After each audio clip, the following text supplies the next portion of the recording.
إن الحمد لله كفى والسلام على عباده الذين اصطفى أما بعد فأعوذ بالله من الشيطان الرجيم بسم الله الرحمن الرحيم والمحصنات من النساء إلا ما ملكت أيمانكم كتاب الله عليكم وأحل لكم ما وراء ذلكم أن تبتغوا بأموالكم. معزز و مکرم مصلیان اکرام اور اخوات الاسلام معاون، اللہ سبحانہ و تعالیٰ کی توفیق سے آج نماز تراویح کا پہلا عشرہ الحمدللہ گزر چکا ہے. جنہوں نے نماز تراویح کا اہتمام کیا اس کے لیے بھی راتیں گزر گئیں، اور جنہوں نے کوتاہی کی، نماز تراویح کا اہتمام نہیں کیا، اس کے لیے بھی راتیں رکی نہیں رہی بلکہ گزر گئی.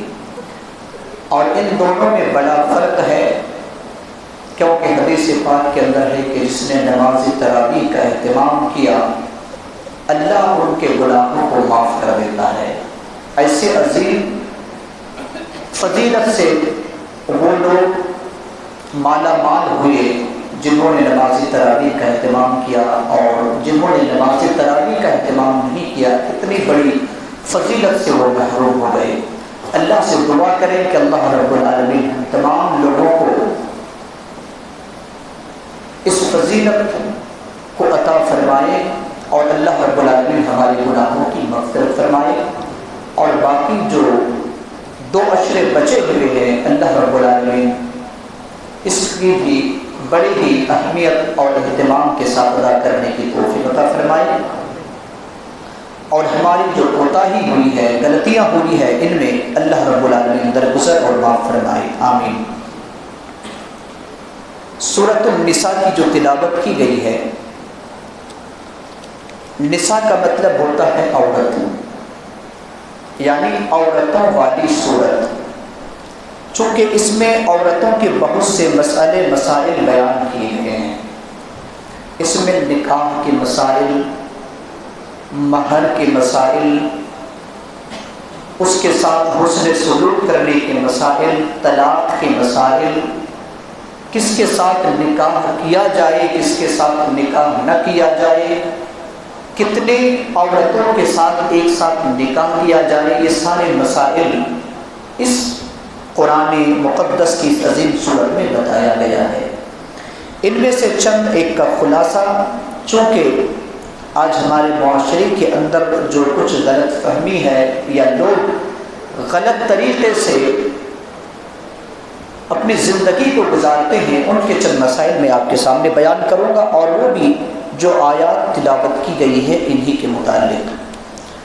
سب سے پہلی بات تو یہ ہے کہ مذہب اسلام ایک ایسا مذہب ہے جس نے بتایا ہے کہ ایک ساتھ ایک انسان کتنی بیویوں کو رکھ سکتا ہے. مذہب اسلام کے علاوہ کسی اور مذہب نے یہ نہیں بتایا. ان کے یہاں پر 1 بھی رکھ سکتے، 1000 بھی رکھ سکتے، 1,00,000 بھی رکھ سکتے، لیکن قرآن نے کیا کہا؟ فَانكِحُوا مَا طَابَ لَكُم مِّنَ النِّسَاءِ مَثْنَىٰ وَثُلَاثَ وَرُبَاعَ فَإِنْ خِفْتُمْ أَلَّا تَعْدِلُوا فَوَاحِدَةً. اللہ رب العالمین نے کہا کہ وہ عورتیں جو تمہیں بھلی لگے 2 سے نکاح کرو، 3 سے کرو، 4 سے کرو. اگر تمہیں 1 سے زائد رکھ کر کے عدل انصاف نہ کر سکو تو 1 ہی پر اکتفا کرو. یہ اللہ رب العالمین نے ہمیں اور آپ کو حکم دیا ہے. لہٰذا یہ اللہ کا حکم ہے، یہ انسان کا بنایا ہوا دستور اور قانون نہیں ہے. جس قرآن کی ہم اور آپ تلاوت کرتے ہیں اللہ کا دستور ہے اور انسان کے لیے ہے. لہٰذا کوئی 1 سے زیادہ نکاح کرتا ہے تو ہمارے معاشرے کے اندر اسے غلط نظر سے اور غلط حرکت والا، غلط اخلاق والا انسان سمجھا جاتا ہے، جبکہ وہ قرآن کی آیت پر عمل کر رہا ہے. اگر کوئی انسان عمل نہیں کر سکتا تو اس کا مطلب یہ نہیں کہ سامنے والا غلط ہے. اور یہی وجہ ہے کہ آج ہمارے معاشرے کے اندر کتنی ایسی بیوائی عورتیں ہیں، کتنی ایسی بچیاں ہیں جو بن بہائی زندگی گزار کر کے ختم ہو رہی ہے، کتنے جو ہے بدکاری اور زناکاری کی طرف جا رہی ہے، کتنے ارتداد کی شکار ہوتی ہے، غیروں کے ساتھ بھاگ جا رہی ہے۔ آگے اللہ رب العالمین نے ہماری اور آپ کے لیے جو باتیں کہی ہے وہ یہ کہ جب ہم اور آپ نکاح کریں گے تو اللہ رب العالمین نے تو پہلی بات بتائی کہ نکاح کے لیے وہ عورتیں جو تم پسند کرتے اس سے نکاح کرو۔ یہاں پر دوسری بات یہ ہے کہ اللہ رب العالمین نے فرمایا کہ وَأُحِلَّ لَكُم مَّا وَرَاءَ ذَلِكُمْ أَن تَبْتَغُوا بِأَمْوَالِكُمْ۔ اللہ نے یہاں مہر کی بات کہی اور کہا کہ جس مال کو تم انکم کرتے ہو، کماتے ہو، اور اس کے عوض میں عورتوں کو مہر کے طور پر ادا کرتے ہو، اسی کی وجہ سے تمہارے لیے حلال کیے گئے ہیں۔ یہ عورتیں تمہارے لیے کیا ہیں؟ اسی وجہ سے حلال ہے کہ تم اسے مہر دیتے ہو۔ اللہ نے سورہ نساء کے اندر آیت نمبر 24 میں اس کا خلاصہ کیا ہے، گویا کہ بغیر مہر کے جو نکاح کیا جاتا ہے یا جہیز لے کر اسی کے پیسے سے اگر اس کو ادا کرتا ہے تو یہ حلال نکاح نہیں ہے۔ یہ اسی طریقے سے ہے جس طریقے سے آپ کے جسم میں یا آپ کے کپڑے میں گندگی لگی ہوئی ہے، تو گندگی اگر لگ کر ہے تو آپ کو پاک پانی سے صاف کرنا ہے، تبھی وہ کپڑا کیا ہوگا؟ پاک ہوگا۔ اگر ہم کہیں گے کہ نہیں، پیشاب کو اکٹھا کریں گے اور اس سے کپڑے کو صاف کریں گے تو کیا وہ کپڑا ناپاک ہوگا؟ وہ کپڑا پاک ہو جائے گا؟ ہرگز نہیں۔ کپڑے سے گندگی چلی جائے گی لیکن وہ کپڑا پاک نہیں ہوگا۔ اسی طریقے سے آپ اگر جہیز کے پیسے سے اس کو مہر ادا کریں گے تو آپ جو ہے آپ کی بیوی رسمی طور پر تو ہو جائے گی، لیکن آپ جتنے دن اس کے ساتھ زندگی گزاریں گے، زناکاری کی زندگی گزاریں گے، یہ آپ اچھی طرح سے یاد کر لیں، کیونکہ اللہ رب العالمین نے کہا کہ جو تم کماتے ہو اور جو تم اس کو دیتے ہو اسی وجہ سے تمہیں حلال کیا گیا ہے۔ اللہ رب العالمین نے یہ بھی بتایا کہ الرجال قوامون علی النساء، کہ مرد عورتوں پر حاکم ہے، قوام ہے۔ آپ کے اوپر یہ ذمہ داری دی گئی ہے کہ آپ اس کو کما کر کے کھلائیں، پہنائیں، رہنے کا انتظام کریں، یہ مردوں کی ذمہ داری ہے، یہ عورتوں کی اللہ رب العالمین نے ذمہ داری نہیں دی ہے۔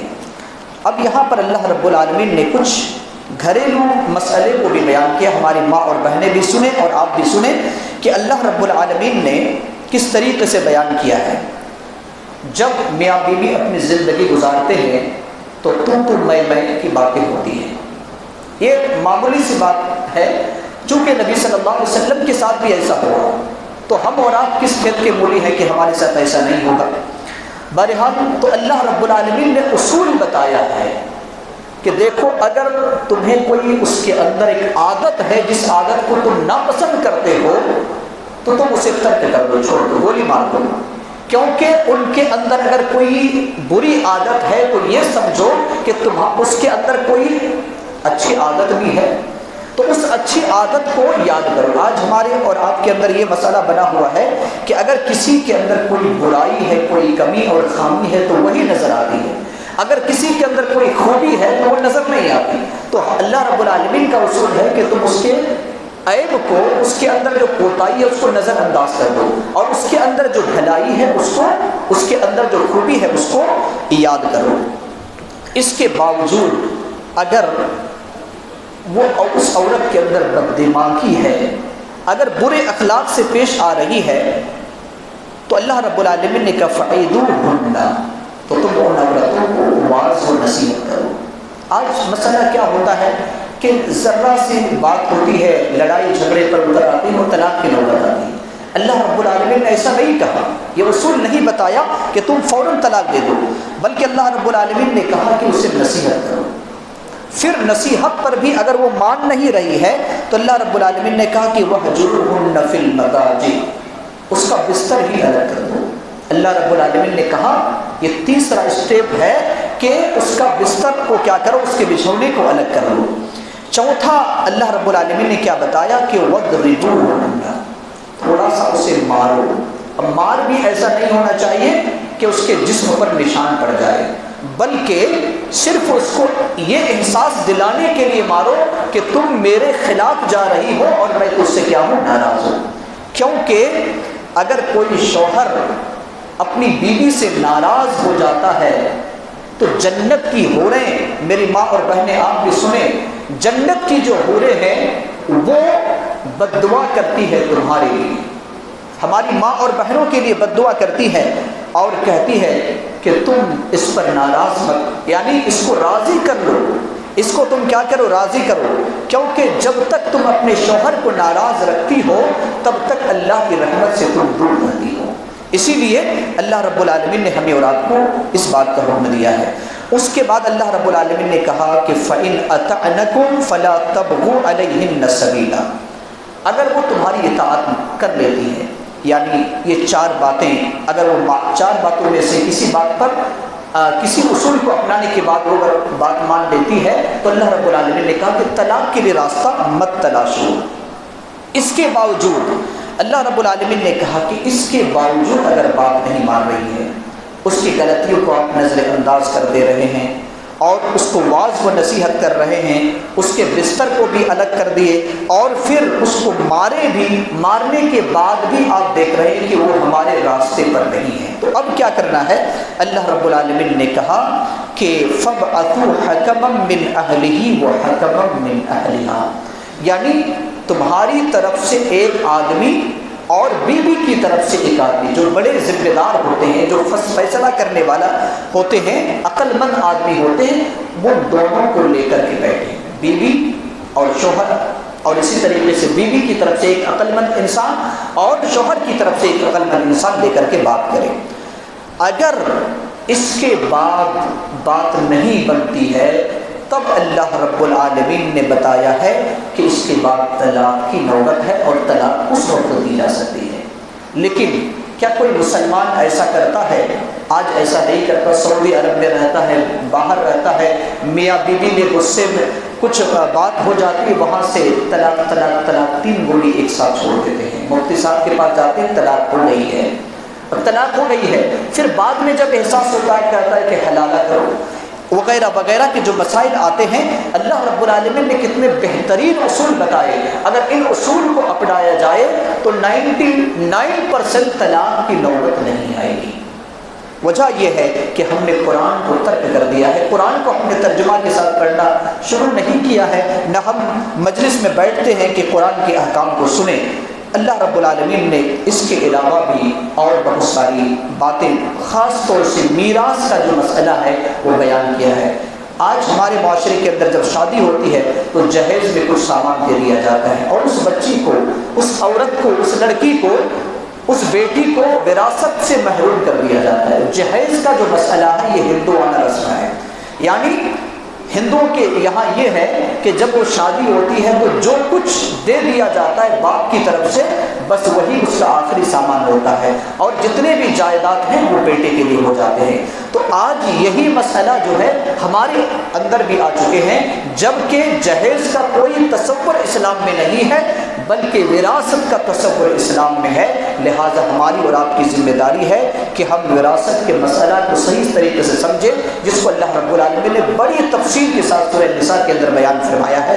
اللہ رب العالمین ہم تمام لوگوں کو ان باتوں پر عمل کرنے کی توفیق عطا فرمائے۔